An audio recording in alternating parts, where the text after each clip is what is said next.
Jeg hedder Jonathan, og jeg går på Esbjerg Gymnasium. Jeg stemmer SF, fordi jeg går ind for en højere kvalitet i undervisningen. I øjeblikket er vi 30 elever i min klasse, og det mener jeg er for mange.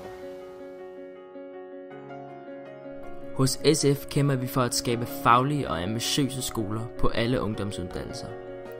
Der skal være klasser, som ikke er overfyldte, hvor der er lærer tilstedeværelse, hvor eleverne kan få den vejledning, de har brug for, og der skal selvfølgelig også være et godt ungdoms- og studiemiljø. SF vil også forbedre offentlig transport, så alle kan nyde det. Transport er en af mine største udgifter i hverdagen. Hver dag tager jeg bussen 2 gange til og fra gymnasiet. SF vil sikre en offentlig transport, som er hurtigere, bedre og billigere end den i dag. SF de går ind for en lavere transportudgift, og det er endnu en grund til, at jeg stemmer SF. SF tænker også meget grønt, og vil gøre 2014 og 2015 til et klimahandlingsår. Det betyder, at der allerede i 2015 skal være aftalte klimaforbedringer.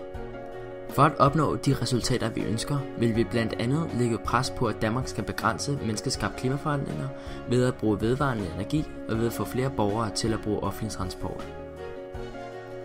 Hos SF vil vi også gerne sikre optimal sundhed. Vi er allerede stolte over, at alle har de samme muligheder for helbredelse, men vi ser også større fokus på de sindslidende. Vi vil gerne have, at der bliver mindre tvang og mere samarbejde, da det fremmer helbredelsen. SF er klar til at tage ansvar. Stem på os, og lad os stå sammen for Danmark.